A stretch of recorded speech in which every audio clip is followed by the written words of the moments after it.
Chapter 6 lines and angles. तो बेटा इस चैप्टर में सबसे पहले हमारे को बेसिक कॉन्सेप्ट्स पता होने चाहिए। तो वो बेसिक कॉन्सेप्ट्स है, सबसे पहले कोलिनियर पॉइंट्स।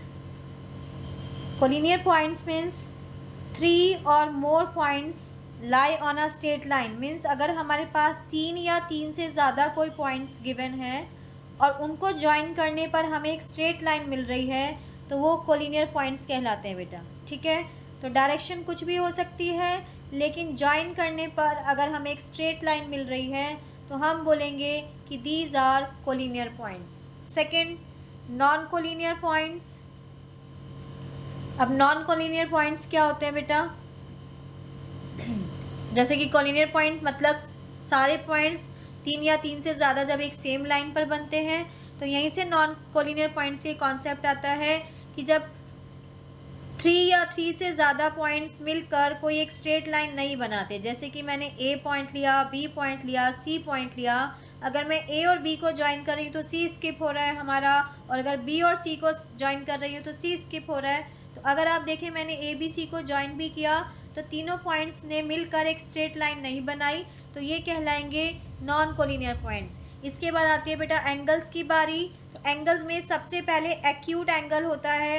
एक्यूट एंगल वो एंगल जिसका वैल्यू 0 डिग्री से ज़्यादा, जैसे कि हम यहाँ पर बना रहे हैं, सपोज ये एंगल x है, तो एंगल x की वैल्यू 0 डिग्री से बड़ी और 90 डिग्री से छोटी होगी, तो ये कहलाएगा एक्यूट एंगल। एक्यूट एंगल हमेशा 0 और 90 डिग्री के बीच में लाई करता है। इसके बाद आता है राइट एंगल। राइट एंगल जैसे कि नाम से ही पता चल रहा है, इसमें अगर मैं इसको वायलेट कर रही हूँ तो राइट एंगल हमेशा 90 डिग्री का होता है। और अगर आपको किसी भी फिगर में इस तरह का कोई शेप दिखाई देता है, रेक्टेंगल फॉर्म हो रहा होता है, सो ये सिंबल हमेशा राइट एंगल के लिए होता है। राइट एंगल मतलब वैल्यू इज़ 90 डिग्री। तो यहाँ पर हमने जैसा कि y लिया है तो y की वैल्यू 90 डिग्री। बेटा इसके बाद आता है ऑब्ट्यूज एंगल। ऑब्ट्यूज एंगल क्या होता है? मैंने एक एंगल बनाया और सपोज इसकी वैल्यू z मैंने कंसिडर की है, यहाँ से लेके यहाँ तक अगर मैं इसको z लेट कर रही हूँ, तो ऑब्ट्यूज एंगल क्या होता है?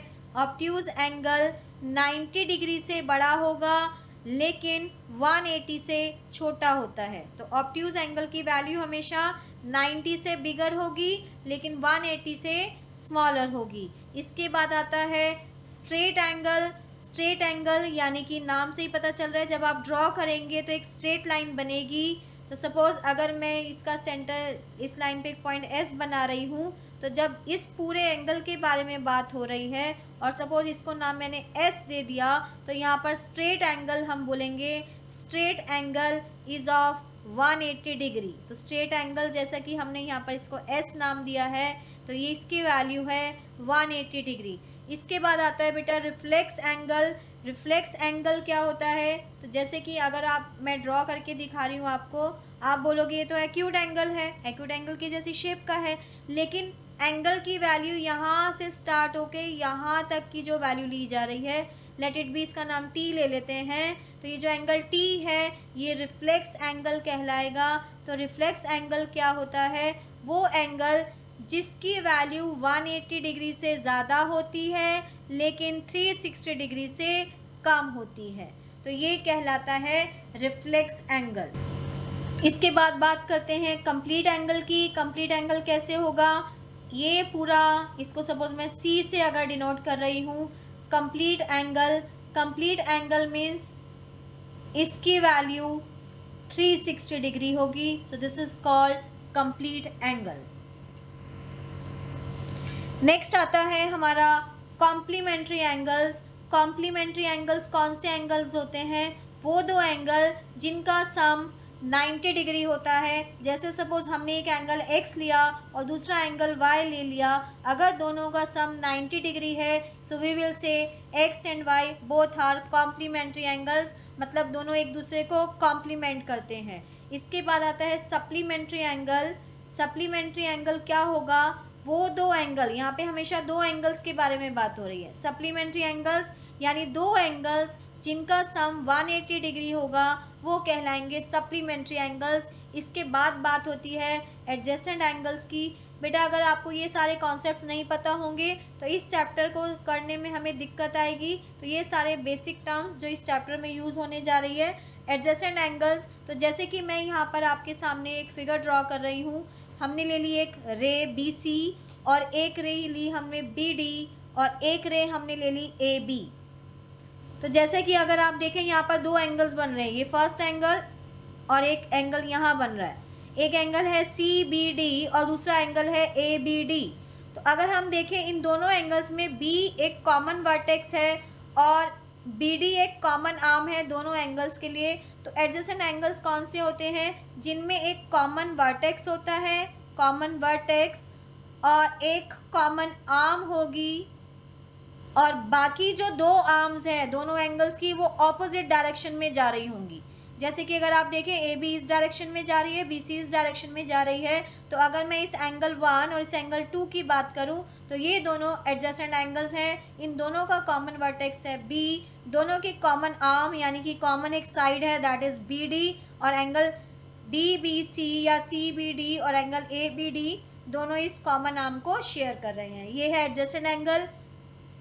इसके बाद बात होती है linear pair of angles. Linear pair of angles में क्या होता है कि एक स्ट्रेट लाइन पर अगर दो एंगल्स बनते हैं, जैसे कि मैं एक लाइन ले रही हूँ AC और इसके ऊपर मैंने एक पॉइंट मार्क किया B और यहाँ पर हमने एक पॉइंट मार्क किया D। तो BD एक रे है। अगर हम देखें तो यहाँ पर दो एंगल्स बन रहे हैं, एक एंगल बन रहा है CBD और दूसरा एंगल बन रहा है ABD। ये कुछ कुछ एडजेसेंट एंगल्स के जैसा ही है, लेकिन एडजेसेंट और लीनियर पेयर ऑफ एंगल्स में क्या फ़र्क होता है कि अगर आप लीनियर पेयर ऑफ एंगल्स को देखेंगे तो इसमें जो एक कॉमन आर्म है और जो नॉन कॉमन आर्म है वो मिलके एक स्ट्रेट लाइन बना रही है। तो अगर ऐसा केस होता है जहाँ पे दो एडजेसेंट एंगल्स मिलकर एक स्ट्रेट लाइन बना रहे हैं, और स्ट्रेट लाइन का मतलब एंगल इज़ ऑफ 180 डिग्री, जो कि मैंने अभी स्टार्टिंग में ही बताया था। तो जैसे ही आपको दो एंगल मिलकर एक स्ट्रेट लाइन बनाते हुए दिखे तो वो कहलाएंगे लीनियर पेयर ऑफ एंगल्स, और इनका सम हमेशा 180 डिग्री होता है। जैसे कि सपोज अगर ये स्मॉलर एंगल A है, ये स्मॉलर एंगल B है, तो अगर ये दोनों लीनियर पेयर है तो इन दोनों का सम 180 डिग्री होगा। Next, vertically opposite angles. हमने क्या किया, एक लाइन ड्रॉ की। सपोज एक लाइन हमने AB ली है और दूसरी लाइन हमने CD ली है। तो अगर आप देखें AB और CD ने एक पॉइंट पे इंटरसेक्ट किया, इस पॉइंट को लेट O कर लेते हैं। तो यहाँ पर चार एंगल बन रहे हैं, angle AOD, angle BOD, angle BOC and angle AOC। तो AOD के जो ऑपोजिट एंगल है दैट इज़ द BOC, तो ये कहलाएगा वर्टिकली ऑपोजिट एंगल। तो हमेशा हमें जब दो लाइन्स इंटरसेक्ट करेंगी तो एक पेयर मिलेगा। तो AOD के ऑपोजिट में है एंगल BOC, तो ये कहलाएंगे वर्टिकली ऑपोजिट एंगल्स। अब वर्टिकली ऑपोजिट एंगल्स में क्या होता है, सिर्फ एक वर्टेक्स कॉमन होता है। तो AOD के ऑपोजिट BOC बन रहा है और यहाँ पर BOD के ऑपोजिट एंगल AOC बन रहा है। तो ये यहाँ पर दो पेयर मिल रहे हैं हमें वर्टिकली ऑपोजिट एंगल्स के, AOD and BOC, and the second pair is BOD and AOC। इसके बाद है एक्सियम 6.1, जिसके ऊपर बेस्ड हम क्वेश्चंस करेंगे। अब एक्सियम 6.1 क्या कहती है, if a ray stands on a line, if a ray stands on a line then the sum of two adjacent angles so formed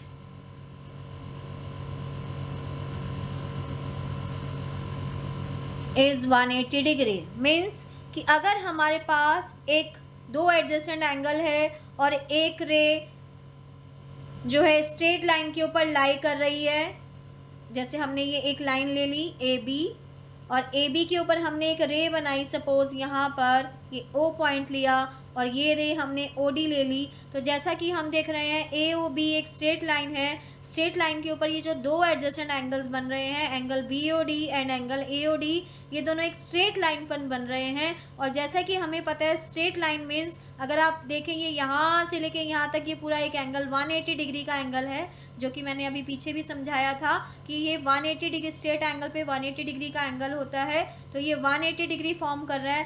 that means अगर हमें किसी भी स्ट्रेट लाइन के ऊपर दो एडजेसेंट एंगल्स मिलते हैं और वो लाइन बना रहे हैं मिलके, तो वो कहलाएंगे लीनियर पेयर ऑफ एंगल्स और उनका सम होगा 180 डिग्री। ओके बेटा, तो जैसे सपोज मैं इसको अगर एंगल x ले रही हूँ और इसको एंगल y ले रही हूँ, तो दोनों का सम होगा 180 डिग्री और इनका नाम होगा लीनियर पेयर ऑफ एंगल्स। अब इसके बाद एग्जाम 6.2 है जो कि इसका ऑपोजिट है। एग्जाम 6.2 क्या कहती है कि अगर if the sum of two adjacent angles is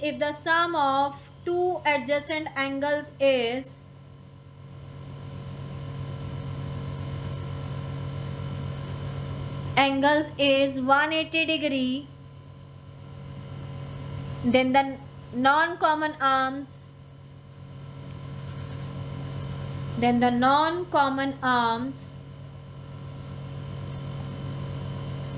of the angles forms a line। तो बेटा ये दोनों एक्सियम्स आपको पता होनी चाहिए, तभी हम चैप्टर में क्वेश्चंस कर पाएंगे। तो एग्जाम 6.2 क्या कहती है कि अगर दो एडजेसेंट एंगल्स का सम 180 डिग्री है, तो जैसे कि हम फिर से एक फिगर बना रहे हैं, सपोज ये XY हमने लिया और यहाँ पर हमने एक रे बना दी OZ।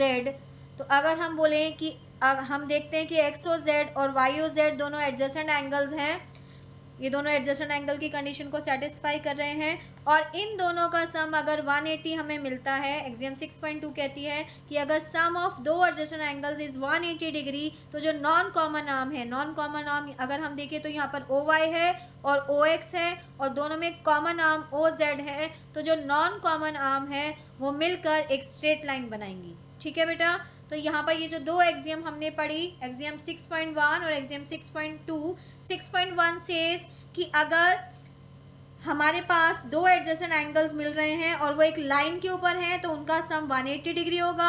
एग्जाम 6.2 क्या कहती है कि अगर दो एंगल का सम 180 डिग्री है, then they will forms a line. बेटा इसके बाद हम करेंगे थ्योरम 6.1, इसका प्रूफ करना है क्योंकि एग्जाम में पूछ लिया जाता है कई बारी। So theorem 6.1 is if two lines intersect each other then the vertically opposite angles are equal। तो स्टेटमेंट जो है, हम स्टेटमेंट नहीं बता रही हूँ मैं आपको, यहाँ पर सीधा प्रूफ स्टार्ट करेंगे। तो गिवन क्या है यहाँ पर कि अगर दो लाइंस आपस में इंटरसेक्ट करती हैं, तो हमने एक लाइन ड्रॉ की AB और दूसरी लाइन ड्रॉ की CD। दोनों लाइंस ने O पे इंटरसेक्ट किया, तो जैसा कि आप देख रहे हैं यहाँ पे चार एंगल बन रहे हैं, AOD, BOD, BOC and AOC। तो थ्योरम सेज जो वर्टिकली एंगल्स हैं वो आपस में इक्वल होंगे। सो AOD के वर्टिकली ऑपोजिट है BOC और AOC के वर्टिकली ऑपोजिट है BOD। तो हमें गिवन क्या है यहाँ पर, टू लाइंस। जब भी हमें थ्योरम का प्रूफ करना होता है तो गिवन, टू प्रूव, ये सब लिखना कंपल्सरी होता है बेटा। So two lines AB and CD which intersect each other at O. Both lines forms angles AOD, BOD, BOC and AOC। हमें प्रूफ क्या करना है, टू प्रूव AOD के वर्टिकल BOC बन रहा है। So AOD is equals to BOC। Second pair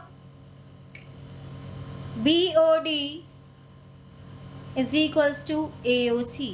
तो हम किसी भी एक पेयर को शो करेंगे और दूसरे के लिए सिमिलरली हो जाएगा।